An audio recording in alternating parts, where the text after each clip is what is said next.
Hey there, Bus fans, and welcome back to another edition of Skull Bus Sports Live. I'm your host, Terris, sitting alongside Logan Benson. Hope you guys are having a great start to your day, and we're here to make your weekend great. We get to talk about sports again, and Terris, these ladies are not here to mess around. They just beat the number one team in the country in LSU, and we're here to give you the whole rundown. So without further ado, let's get straight into it. So this week, the miraculous upset pulled by the Colorado women's basketball team over LSU on Monday in Las Vegas by a score of 92 to 78. Frida Foreman, Jalen Sherrod, and Aaronette Vonleh led the way in an unbelievable Buffs effort to stun the number one team in the country, as well as the reigning national champs. Foreman put up 27 points, 21 of which coming from a school record, tying 7 threes she drained throughout the contest. Sherrod did it all, leading the offense at point guard and compiling 19 points, 8 rebounds, 6 assists, and 3 steals. LSU superstar forward Angel Reese's impact felt limited, as she was outclassed on both ends by junior center Aaronette Vonleh, putting up 24 points on 11 for 15 shooting from the field. She spearheaded a CU defensive effort that held Reese to just 15 points, well below her previous season's average. Overall, the Buffs proved that they can compete with any team in the country on any given night in any setting, as Monday night's big win was part of the NCAA Hall of Fame series and in front of a national audience on TNT. Head coach Gerra said it best, stating after the win that she knew how great the Buffs were, but now she wants the entire world to know the same. Here to give us a rundown on just how historic this upset was is Talus Schrieber with this week's edition of Buff Banner. On Monday, the Colorado Buffaloes women basketball team did the impossible. They stunned the number one ranked LSU Tigers to open up the season in Las Vegas. This win all of a sudden thrust the 20th ranked Buffs into the national spotlight. After dominating the Tigers, the Buffs made all sorts of history. But just how historic was this upset win? And more importantly, can they replicate this domination against the rest of the nation's elite? I'm Talus Schrieber, here to answer those questions on this week's edition of Buff Banter. CU did what no team in women's D1 had done since the 1995-96 season, beating a reigning national champ in its following season opener. The Buffs had the Tigers on their heels from the opening tip, using their biggest strength, their suffocating defense. CU disrupted the flow of a Tiger starting lineup that contains not one, not two, but 3 former All-Americans, a reigning SEC Freshman of the Year, and the number one recruit of the 2023 class. This defensive effort against what many considered the favorite to repeat as national champs earned Colorado just their 4th win all-time against number one ranked team in any sport. However, head coach Gerra has now been responsible for 2 of these 4 upsets. The Colorado offense was firing on all cylinders Monday as they scored 92 points on the Tigers, the only other time in J.R. Payne's 7-year coaching career that the Buffs reached that number against an opponent from a Power 5 conference was last season on February 23rd.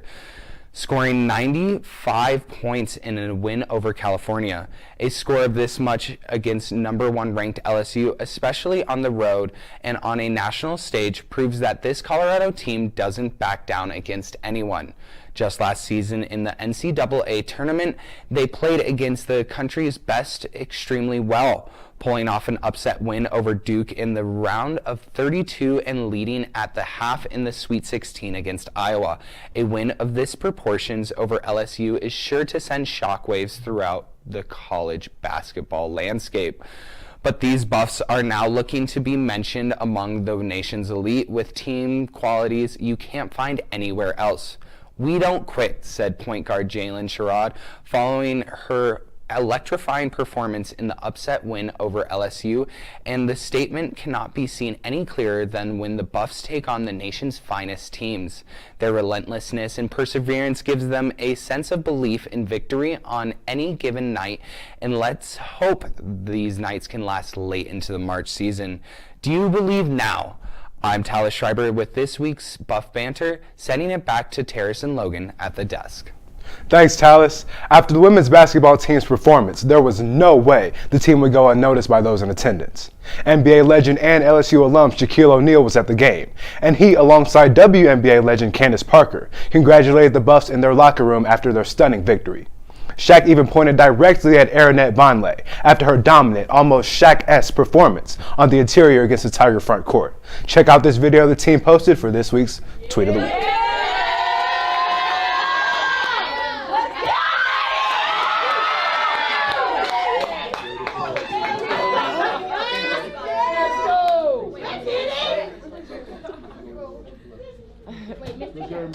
Thank you. Welcome. We've been huge fans for a really long time. Thank you. Yeah, we do too. Good luck. Appreciate you. Thank you. Oh, I appreciate it. My goodness. I mean, just everybody. Golly. And I'm like, Sherrod doing her interview, talking about, yeah, we got our man. I'm like, can you smile a little bit? Y'all just upset the number one. It's amazing. Thank you. I so appreciate for real, it. I hope to see you. Listen, a goal. Hope to see you at the Final Four. Okay. Okay. We'll hope to see you there too. Thank you. Thank you so much. Thank you. Appreciate it. Thank you, that was amazing. In Monday's historical win over top-ranked LSU, Colorado guard Frida Foreman scored a career-high 27 points with 7 three-pointers to tie the school record. Kennedy Leonard had previously held the record back in 2016. Foreman rained down her first 3 of the game to keep the score close, as LSU clung to a narrow lead throughout the first quarter. Foreman scored 3 of her triples during the last 4 minutes of the third quarter, which helped the Buffs solidify their lead over the Tigers and paved the way for a huge Colorado victory. That brings us to this week's trivia question. The question this week is, what year was the last time a CU athletics team defeated the number 1 ranked team in the country in any sport? Is the answer A, 1977, B, 2000, C, 2021, or D, 2016? Stick around until the end of the show when we have that answer for you. Patrick is our hero this evening. So with that being said, let's hand it over to him with his stand-up segment covering our ladies' hoops. What's up, Buffs fans? Patrick Dawson reporting from the CU Event Center. The Colorado Buffaloes women's basketball team just defeated the Lemoyne Dolphins by a score of 97-38. Maddie Nolan and Frida Foreman led the way for the Buffs with 15 points each, and all but 2 Buffs played more than 10 minutes for the squad. Once the Buffs went on a 10-0 run to open the first quarter, they never looked back and never relinquished the lead, and the game pretty much went like that. There was not much to talk about. 17 steals on the night for the Buffs. Their interior defense was incredible, but overall, a pretty great home opener for the Buffs. Once again, Patrick Dawes reporting from the CU Event Center. Let's go Buff Sports. While the women's team was busy taking care of the number 1 seed in Vegas, the men's team was handling the Towson Tigers in Boulder on Monday night. The Buffs took an early lead, but their poor first half three-point shooting allowed the Tigers to make it a close contest going into halftime. Only up 4, the black and gold blew the game open after making 4 straight three-pointers to start the second half. They proceeded to go 8 of 8 from deep before their first miss. Junior point guard KJ Simpson led the way with a game-high 22 points as CU went on to win 75-57. Now I want to know, the Buffs look for revenge against the Grambling State Tigers tonight at the CU Events Center. Nearly a year ago today, the Tigers beat Colorado 83-74 in a high-scoring battle in Grambling, led by Shondarius Cowart's game-high 19 points. The SWAC title runner-ups had 4 players with 14 points or more in the contest, ahead of tonight's 6 p.m. tip-off. A new and improved Buffs squad will look to stop senior forward Jalen Johnson, who is coming off an 18-point double-double in the Tigers' first game of the year. KJ Simpson and the Buffs offense look to continue their hot start to the season as both teams seek for their second win of the season. This week, the Buffs basketball program signed their coveted commits from the class of 2024. Tad Boyle added 3 4-stars, Dorwan Onwuchekwa, a ferocious 6'10 big man, Andrew Crawford, a hometown kid choosing CU over Oregon and Colorado State, and Sebastian Rancic, a Slovakian power forward that can stretch the floor. 3-star recruit Felix Casares also signed on Wednesday, adding another skilled guard to the mix for next year's team. The women's program added 3 signees on Wednesday, including a pair of 4-stars who both rank in the top 100 for the class of 24. Tabitha Benson is a 4-star wing that ranks 80th in the class, followed closely by Grace Oliver, who's ranked 82nd. Oliver is another 4-star wing and won the Massachusetts Gatorade Player of the Year last season. Coach Payne also added Lova Lagerlid out of Sweden, who adds to the high-tempo play of the Buffs. Both the men's and women's programs have been praised for their excellent recruitment, and both these classes show that basketball's future is bright and bolder.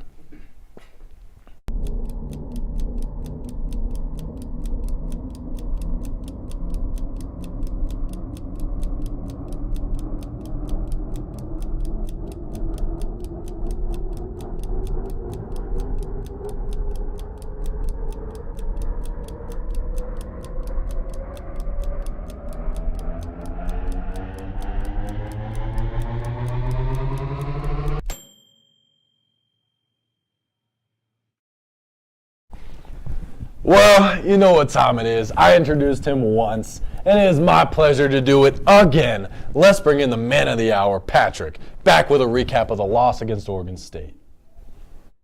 What's up, Buffs fans? Patrick Dawson reporting from Folsom Field for Sco Buff Sports.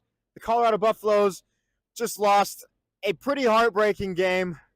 There was not a lot going for them in the first 3 quarters. They only scored 3 points, and they gave up that late touchdown at the end of this first half, which completely ruined their. Trent's Film Room is an SBS segment that dissects the intricacies of Colorado football. Here's the talented anchor with an analysis on the Buffalo defense. Thanks, guys. For this week's Buffs Film Room clip, we're going to be looking at the little things for Colorado. I feel like they did a lot of little things wrong, more specifically, alignment problems. When you don't line up correctly, you put yourself at a disadvantage from the start of the play before the ball's even snapped. And we got a perfect example of that right here. 3rd and 10 for the Buffs in the red zone. They need to get a stop here, force a field goal here from Oregon State, keep this at a 2-possession game. You got cover 0, 7 guys blitzing here on the line of scrimmage. Travis Hunter's locked up in man, Milner Jones locked up in man, Silman Craig locked up in man, Breedlove locked up in man. Here's the big thing. Travis Hunter's here at the top of the screen. He's ready. He's on the line of scrimmage. That way, if he needs to get his hands up, he can to disrupt the timing of this play. Big thing with cover 0 man coverage. You need to give your defense enough time to get home, and you do that by disrupting timing on the back end. When Hunter gets his hands on, he's going to slow down this route, and DJ Ugalele, the Oregon State quarterback, isn't going to have enough time to get that ball out to the top of the screen. However, on the bottom of the screen, because Breedlove's here is 8 yards off the line of scrimmage, he's going to have plenty of time to get the ball off because it's going to be a one-step drop, throw the slant route. Gold here, the wide receiver for Oregon State, he's just coming across on a quick slant right there. You got to line up close to the line of scrimmage, be inside leverage, put your hands on, let your pass rush get home. Doesn't do that here. I don't know if that was Breedlove's choice. I don't know if that was Charles Kelly's choice. But at the end of the day, somebody made an error. Ball gets snapped. Slants wide open. Gold gets the first down. Oregon State ends up scoring on this drive. And you got to, when you have a chance to force a field goal, you have to do that instead of letting up touchdowns. And you can't put yourself at a disadvantage before the ball's even snapped. If they want any chance against Arizona to get a victory this week, they're going to have to really limit these pre-snap mental errors because Arizona is a very good team and they're going to take advantage of it. Thank you, guys. Let's go back to you. In last week's loss to Oregon State, we saw Shedeur Sanders exit the game and head to the locker room in the 3rd quarter. Fortunately, he returned quickly and didn't miss a snap. But his short departure still draws some concern.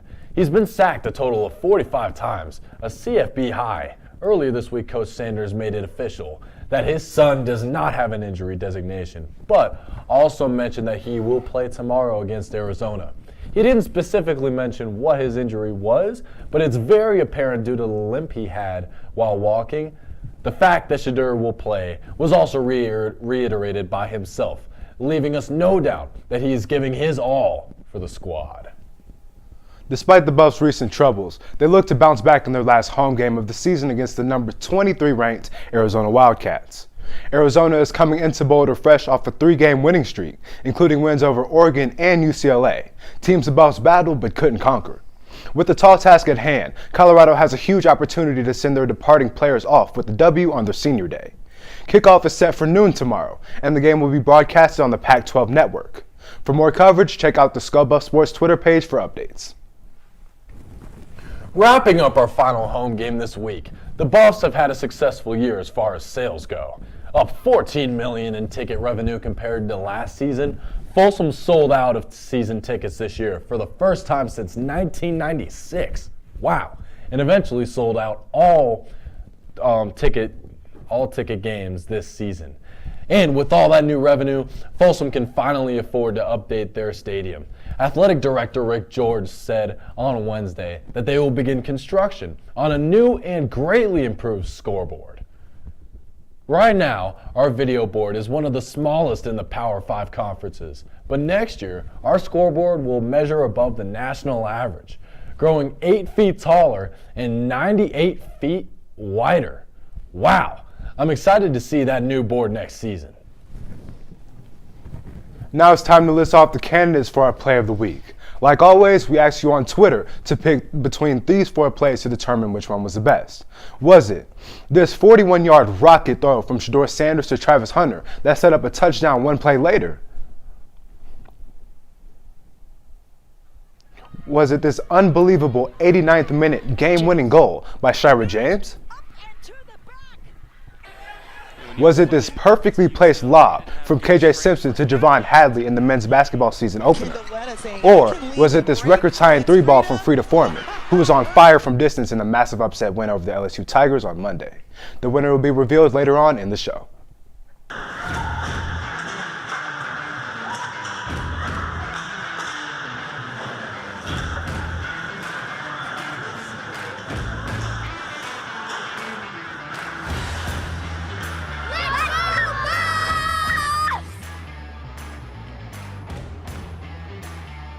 Go Buffs! Go Buffs! Thank you.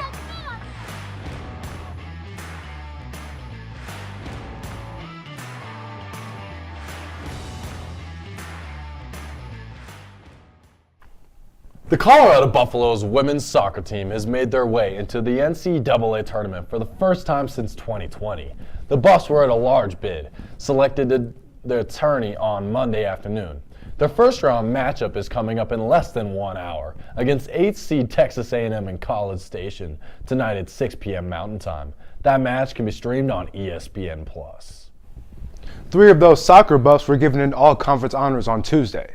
Striker Schrieber James made the All-Pac-12 first team, leading the entire conference with 15 goals and 32 total points this season. Freshman defender Faith Leba made both the All-Pac-12 third team and the All-Freshman team, starting all 20 games and helping CU's back line to 8 shutouts in her first year as a Buff. Lastly, defender Ava Priest also made the All-Pac-12 freshman team, after tying for second in the conference with 6 assists. On September 7th, she became this season's youngest player in the country to score a goal. These all-conference honors are just another way that the Black and Gold have impressed on the pitch in 2023. The soccer team also signed 2 new players to the squad this week, midfielder Jace Hawley and defender Hannah Puff. With star forward Schrieber James graduating at the end of this year, the team's future has come into question.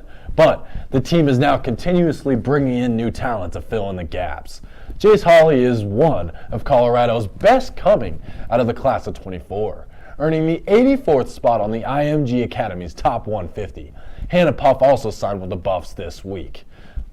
The defender out of California is the number 36th ranked player in the SoCal region. Look out for the team's new signings and a number of players entering their sophomore campaign early next year when this season kicks off again. In the past week, the women's volleyball team went 1-2. They started off with a 5-set win at Oregon State. They then faced 7th-ranked Oregon and 17th-ranked Arizona State, losing both games in 4 sets. Though they struggled against Oregon, they did show some grit against Arizona State by winning the first set and keeping the following 2 very close. Perhaps a silver lining as they prepare to face Arizona tomorrow afternoon. They have 5 games left in the season while they have their sights set on an NCAA tournament appearance to match last year. Buff senior hitter Maya Tabron has reached a massive career milestone in the final stretch of her collegiate career. Just yesterday, during the match against the Arizona State Sun Devils, Tabron hit 1,000 career kills. Throughout the season, she has looked incredible once again and is continuing to dominate while she looks out to close her career at CU on the highest note possible. The Buffs volleyball squad has made the first addition to next year's team with just a few weeks left in the season. On Wednesday, head coach Jesse Mahoney announced that they had signed Gwen Schiff, a 6'1" hitter from Urbana, Illinois. Mahoney has described the upcoming class as small, but packing a punch. Although they've only made one signing this signing day, the Buffs coach has said that they'll be very active in the spring. These are just the first steps taken in hopes to secure a bright future for the program. Our track team going into the signing window as well announced yesterday that 6 women will join the track field next season, 5 of which signing from high school. The team will welcome 2 sprinters, 3 distance runners, and a pentathlon competitor from this signing squad and pick up where they left off this year. While the track team finished their season last month, cross country played earlier this morning in Lubbock, Texas for the NCAA Mountain Region Championships, where the women placed 4th and the men placed 6th. At the conclusion of the season, both the track and cross country team will move with the rest of the program into the Big 12 Conference.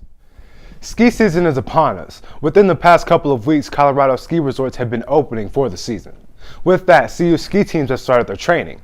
CU boasts 2 Division I ski teams, Alpine and Nordic, with 20 national championships and 103 individual national championships, as well as 2 club teams, free ski and snowboard. Last year, the Alpine and Nordic teams placed 3rd in the RMISA regular season standings, scoring a total of 2,158 points. On top of that, the team had a plethora of national honors. Most notably, Philip Forgetek was the individual national champion in giant slalom. The first meet will be on January 2nd in Midway, Utah. The Buffaloes lacrosse team has a new home in the Big 12. Originally, the Big 12 did not host a varsity level league for lacrosse. However, yesterday evening it was announced that the Big 12 will form new leagues for both lacrosse and beach volleyball, with CU's squad joining the former. However, the efforts are not done yet, per NCAA rules, in order to be eligible for the NCAA championship status. The conference must field at least 6 teams from 6 schools. The only teams that have confirmed involvement in the new lacrosse league are Colorado, Cincinnati, and Arizona State. Nonetheless, the Big 12 has indicated that they are searching for schools to fill the league as they make an effort to provide Big 12 varsity lacrosse. Who's the biggest Bob fan here? Me! That guy. School bus! Go bus, baby! We're all about the bus! School bus! Woo! They can't contain us. We're the best. We can't be stopped. School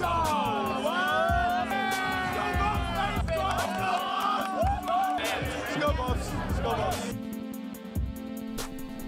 The CU men's gold and black club soccer teams are heading out to Round Rock, Texas to try to bring home a national championship.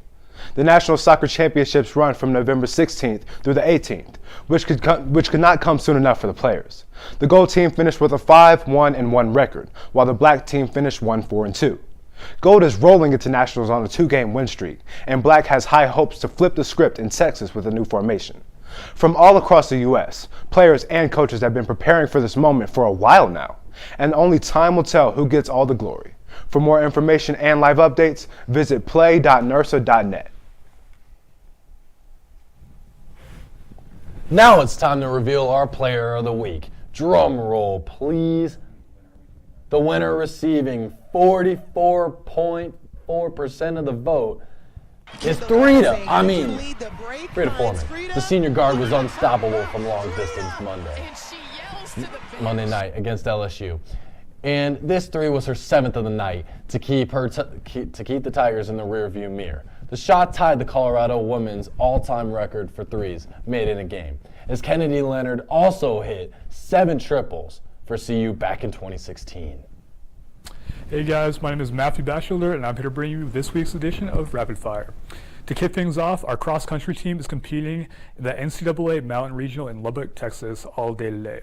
At 6 p.m., our men's basketball team will face off against Grambling State here in Boulder at the Event Center. The Buffaloes are looking for revenge after dropping the game to Grambling State last year. Also at 6 p.m., our women's soccer team will be kicking off the NCAA tournament playing against Texas A&M down in College Station. They're hoping to start out strong with a win over the Aggies. On Saturday at 12 p.m., the football team will take on the Arizona Wildcats at Folsom Field. The senior players will look to put on a show for what might be their last time playing at Folsom.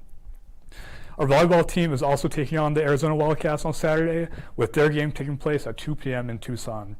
To cap off the weekend, our women's basketball team will face off against the Oklahoma State Cowgirls in what is bound to be an exciting matchup. That game will take place at 4 p.m. at the Event Center here in Boulder. Be sure to go out and show your support. Last but not least, on Tuesday, our men's basketball team will host the Milwaukee Panthers as part of the Sunshine Slam Tournament. That game will be tipping off at 7 p.m. Once again, I'm Matthew Batchelder, and this has been this week's edition of Rapid Fire. Back to you guys at the desk. Bouncing off the top play, it's now time to go back to this week's trivia question. For those who weren't with us when we introduced the question, it was, what year was the last time a CU athletics team defeated the #1 ranked team in the country? The answer is 2021, when the women's basketball team defeated the top-ranked Stanford Cardinal at home, 77-72. This was the 4th time in Colorado athletics history that the Buffs defeated the #1 ranked team in the country in any sport. The other 2 instances were accomplished by the volleyball team, defeating #1 Washington in 2013 and #1 Nebraska in 2006. And with all that being said, it's time to close out the show. Thank you so much for tuning in. Have a great rest of your night.